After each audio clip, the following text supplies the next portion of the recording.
iko ni kibebeo cha kuweka tuzo hiyo. Maana wanaweza kusema amepewa 2, hicho ndio kibebeo chake.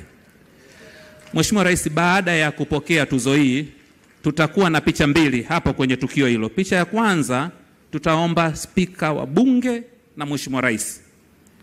Alafu picha itakayofuata tutakuomba Katibu wa Bunge, utakaa mkono wa kushoto wa Mheshimiwa Rais.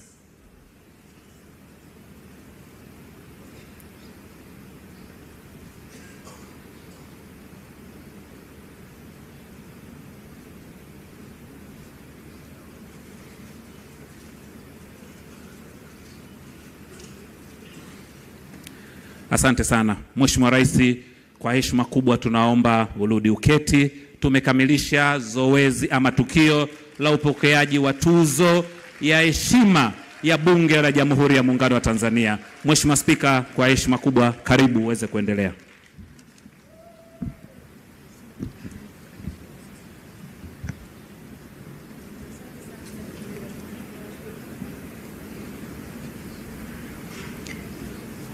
Mheshimiwa Dr. Samia Suluhu Hassan, Rais wa Jamhuri ya Muungano wa Tanzania, Bunge la Jamhuri ya Muungano wa Tanzania, kwa niaba ya wananchi wote wa Jamhuri ya Muungano wa Tanzania, baada ya wewe kupokea tuzo hiyo ambayo tunakushukuru kwamba umekubali kuipokea, Bunge litaweka kwenye kumbukumbu zake rasmi jambo hili ili liendelee kukumbukwa vizazi na vizazi. Mheshimiwa Rais, baada ya kusema hayo, nikuombe sasa uje uzungumze na umma huu wa Watanzania ulioko hapa, lakini pia na Watanzania wanaokufuatilia maeneo mengine. Karibu Mheshimiwa Rais.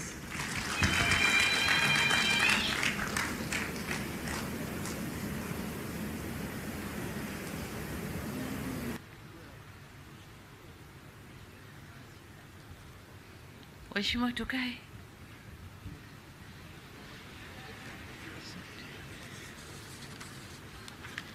Nimesema kama spika, si ndio?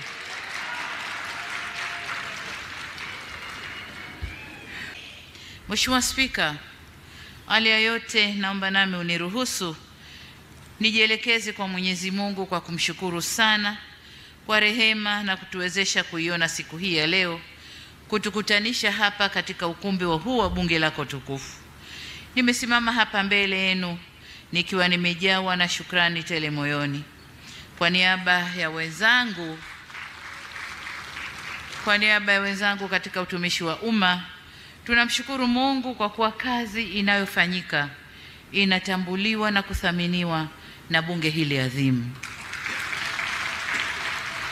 Wabunge mkiwa ni wawakilishi wa wananchi, ni kusema kwamba wananchi wa Jamhuri ya Muungano wa Tanzania wamethamini kazi inayofanywa na serikali yao. Na hii ni faraja kubwa sana kwetu. Kwangu binafsi, nimefarijika kuungana nanyi leo, kwani ni mara yangu ya pili kujumuika nanyi tangu nikabidhiwe dhamana ya uendeshaji wa nchi yetu. Nami nikiwa zao la bunge hili, bado nina kumbukumbu nzuri ya uwepo wangu ndani ya bunge. Nalikumbuka sana bunge la 2010 mpaka 2015 na lile la katiba la 2014, yalivyonilea, kuniongoza na kunipika vyema mpaka kufikia hatua hii niliyo sasa. Nimefurahi sana kuwaona wakongwe wenzangu ndani ya bunge. Bado wapo wanasukuma usukani wa bunge na wanawalea vijana ndani ya bunge. Asanteni sana. Kwa mnasaba huo, nitoe shukrani nyingi kwako Mheshimiwa Spika kwa kunialika leo na kutayarisha jambo hili adhimu. Tuzo hii adhimu na ya kihistoria, ninasikitika kwamba sina msamiati mzuri au mzuri zaidi wa kuonesha shukrani zangu za dhati kutoka moyoni kwangu kwako Mheshimiwa Spika, lakini kwa wabunge wa bunge hili la 12 kwa jambo hili kubwa mlilonifanyia. naomba mpokee neno ninalolijua la kutoa shukrani, nalo ni asanteni sana. Lakini nikiiba maneno kutoka makabila mbalimbali ya Tanzania, labda niseme Wabeja Kulumba, Ndaga Fijo, azandeni sana, Aikambe, Havachemno, Ulakoze Chane, na shukrani sana. Kwa walikwa wenzangu, asanteni kwa kujumuika nami kushuhudia tukio hili adhimu. Nipongeze pia kwaya ya Bunge kwa nyimbo mbili nzuri walizotuimbia hapa. Ni burudani tosha, na nimeona wabunge walivyochemshwa na jumbe mbalimbali zilizokuwa zikitoka. Tunakushukuruni sana na hongereni sana. Katika tukio hili leo nimeona mambo mawili mengine. Jambo moja ni kwamba aliyekuja kuchukua fedha baada ya kwaya ya Bunge kuimba kwa moja kwa IGP, akatoa heshima zake, akageuka, kamuuliza spika, akanambia huyu ni polisi. Nikasema nikasema nidhamu ipo. La pili nililoliona, wabunge wote waliotoka kutunza hapa walipotoka moja kwa moja wamesalimia makamu mwenyekiti, katibu mkuu,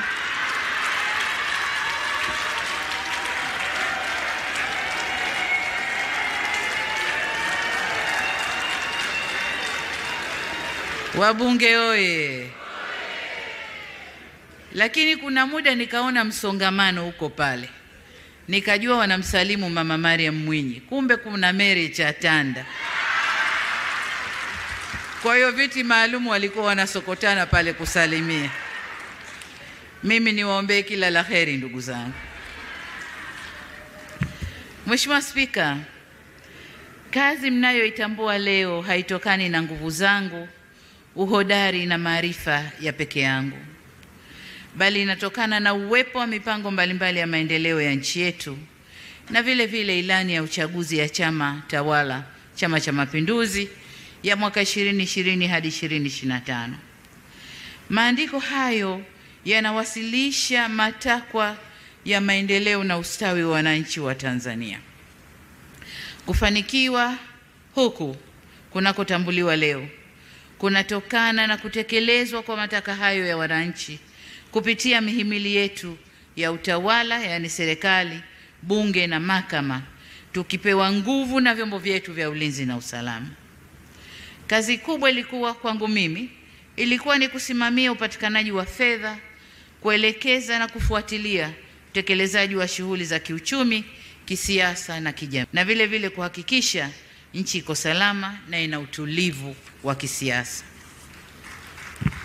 Mheshimiwa Spika, naisabili nafsi yangu kwenye maandiko ya kun fayakun. Kun fayakun manake analolitaka Mungu linakuwa. Aidha, nataka nikiri imani yangu kwamba mamlaka yote huwekwa na Mwenyezi Mungu, na nikubaliane na usemi kwamba Mungu akikupa ulemavu hukupa na jinsi ya kuenenda. Nyote ni mashahidi wa mazingira yalivyokuwa wakati naipokea nchi. Mazingira ya kiuchumi hayakuwa vyema kwa ulimwengu mzima kutokana na maradhi yale ya COVID-19. Mazingira ya kijamii yalikuwa na fadhaa kubwa. Fadhaa kwanza ya maradhi, watu wanatutoka, maradhi hatujui yataisha lini, tutatibu na nini. Lakini fadhaa ya pili kubwa ya kuondokewa na mpendwa rais wetu aliyeko madarakani ilikuwa ni fadhaa kubwa sana. Na mazingira ya kisiasa hayakuwa na bashasha, kwa kuwa haikuwa muda mrefu tangu tumemaliza uchaguzi wa 2020. Kwa mazingira yote hayo, kwa hali yoyote ile, kwa mtazamo wa mwanadamu, mje wa kuupokea mzigo ule wa urais kwa wakati ule, kwa mazingira yale, isingefikiriwa kwamba ningekuwa mimi. Ila Kwa ukuu wa katiba yetu ya Jamhuri ya Muungano wa Tanzania, hakukuwa na budi ila kukabidhi madaraka yale kwa aliyekuwa makamu wa rais. Ndugu zangu, mnaelewa minong'ono iliyokuwepo, mnaelewa shaka zilizokuwepo, lakini kama nilivyosema, Mungu akitaka linakuwa. Katika mazingira kama yale, jambo la kukimbilia ni kumhidi Mungu. Nilimwomba Mwenyezi Mungu anijalie busara na uvumilivu kama alivyomjalia Nabii Suleiman alayhi salam. Nilimwomba Mwenyezi Mungu aniongoze kama alivyoongoza manabii wake na waja wema walioyafanya mema kwa ajili ya dunia na kesho yao mbele ya Mungu. Alhamdulillah, maombi haya yalinipa nguvu na ujasiri wa kutoruhusu mazingira yaliyokuwepo yawe kikwazo kwenye utekelezaji wa majukumu niliyokabidhiwa. Namshukuru Mungu sana. Mheshimiwa Spika, nimesikiliza kwa umakini maelezo yako kabla ya kunikabidhi rasmi tuzo hii. Pia nimefuatilia kwa umakini mkubwa simulizi documentary na ushuhuda wa waheshimiwa wabunge kuhusu mafanikio ya safari yetu ya miaka minne, tukisema mpaka sasa na miezi miwili, ya awamu hii ya 6 ya uongozi wa taifa letu na uwajibikaji wa pamoja. Inafurahisha sana kuwasikia wawakilishi wa wananchi mkitoa mrejesho na kuthibitisha kwamba kweli ndani ya kipindi hicho kazi kubwa imefanyika. Ninawashukuru kwa kutambua kwenu kwa sio tu tumeyaendeleza mema yaliyokuwepo katika awamu zilizopita, bali pia tumeweza kuboresha mema yaliyopo na kuleta mema mapya kwa ajili ya ustawi wa wananchi na taifa letu. Nawashukuru sana kwa kutambua kazi njema iliyofanywa na serikali yenu. Mheshimiwa Spika, kama sote tunavyofahamu, kidole kimoja hakivunji chawa. Ni dhahiri kuwa yote yaliyoelezwa na ambayo wananchi wanaendelea kuyashuhudia kwenye maeneo yao yamechangiwa na utekelezaji wa majukumu ya kikatiba ya Bunge la Jamhuri ya Muungano wa Tanzania kwa mujibu wa ibara 63(2) ya katiba yetu ya Tanzania inayolitaka Bunge kusimamia na kuishauri serikali kwa niaba ya wananchi. Waheshimiwa wabunge, mmeendelea kuifanya kazi hiyo kwa umahiri ndani ya Bunge na nje ya Bunge, mkiwasemea wananchi mnaowawakilisha. Hivyo basi, sina budi kuwapongeza sana waheshimiwa wabunge kwa weledi, uzalendo na umakini mkubwa mliouonesha katika utekelezaji wa majukumu yenu. Kwanza, katika kutunga sheria kama ilivyoelekezwa katika ibara ya 64 ya katiba yetu. Lakini la pili, katika kujadili na kupitisha bajeti za serikali kwa mujibu wa ibara ya 137 ya katiba yetu. Tatu, katika kusimamia kwa ukaribu utekelezaji wa mpango wa serikali kupitia kamati zenu za kudumu za Bunge na kamati maalumu zilizoundwa kila mambo yanapotokea. Hakika, kwa namna ya kipekee ninawashukuru kwa namna ambavyo mmeweza kuisimamia serikali. Nimeona mijadala yenu yenye hoja, mashiko na yenye kutanguliza maslahi kwa taifa na wananchi mbele. Mara zote tumekuwa tukipokea tathmini, maoni na ushauri wenu kwa uzito mkubwa. Ni wazi kuwa bila nyinyi baadhi ya shughuli za serikali zisingekuwa na ufanisi. Kung'ara serikali inakong'ara leo kunatokana na kazi muhimu mliyofanya, lakini na umuhimu mlioipa serikali kwenye utekelezaji wa shughuli zake. Mheshimiwa Spika, bila shaka penye haki, amani hutawala na maendeleo huonekana. Haki ikisimamiwa vizuri huleta ustawi wa wananchi na taifa kwa ujumla. Na ushukuru muhimili wa mahakama unaosimamia sheria na haki nchini kwa mageuzi makubwa yaliyofanyika katika kusimamia utawala bora na utawala wa sheria na kufanya haki iweze kutamalaki nchini.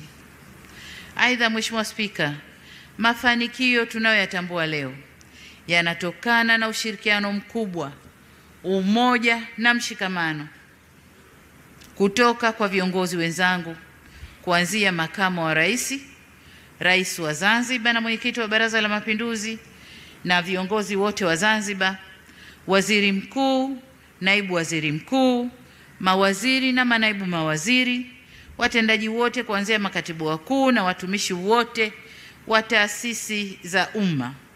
Wote hawa nawapongeza kwa bidii, weledi na uzalendo walioonesha katika utekelezaji wa ilani ya uchaguzi ya mwaka 2020-2025 na mipango yote ya maendeleo iliyowekwa na serikali. Kwa mantiki hiyo, tuzo hii si yangu peke yangu, ni yetu sote. Nami naitabaruku tuzo hii kwenu wenzangu na wananchi ambao wametoa mchango mkubwa katika kulijenga taifa letu. Mimi nimeipokea kwa niaba yenu. Asanteni sana. Mheshimiwa Spika, kwa kuwa nina wajibu wa kulihutubia bunge hili la 12 na kuagana nalo baada ya kumaliza muda wake mwishoni wa mwezi huu wa Juni, nitapata nafasi ya kutosha kusema mengi zaidi na kwa urefu kuhusu kutekelezwa kwa ahadi nilizozitoa ndani ya ukumbi wa bunge hili mwezi Aprili mwaka 2021. Lakini nilikuwa ninajieleza nitakuja kusema nini. Mambo yote yalishasemwa. Bunge limesema lenyewe mambo yote ambayo ningekuja kuyasema. Lakini kwa sababu ni mkuu wa nchi na mwanasiasa, sitakosa la kusema. Nitakuja kusema nanyi mwisho wa mwezi huu na kuwashukuru kwa kazi kubwa mlioifanya. Tumuombe Mwenyezi Mungu atujalie afya njema na atufikishe salama. Mheshimiwa Spika, leo nimehemewa na uzito wa shukrani kwako Mheshimiwa Spika na kwa bunge letu tukufu. Ni wazi tuzo hii itakuwa alama na kumbukumbu nzuri ya kudumu katika kuitumikia nchi yangu. Nashukuru kwa mara nyingine tena. Nihitimishe kwa kurejea shukrani zangu za dhati kwako binafsi Mheshimiwa Spika na kwa wabunge wa bunge hili la 12 la Jamhuri ya Muungano wa Tanzania kwa heshima kubwa sana mlionipa. Nawatakia kila laheri katika ukamilishaji wa majukumu yenu na Mwenyezi Mungu awashushie baraka zake katika chaguzi zinazotukabili mbele yetu. Mungu libariki bunge letu, Mungu ibariki Tanzania na Mungu alibariki bara letu la Afrika. Asanteni sana kwa kunisikiliza. Jamhuri ya Muungano wa Tanzania, kazi na utu. Asanteni sana. Asante. Naomba tumpe hongera nyingi sana Mheshimiwa Dr. Samia Suluhu Hassan, Rais wetu wa Jamhuri ya Muungano wa Tanzania. Dr. Samia oye! Asante sana, naomba tuketi.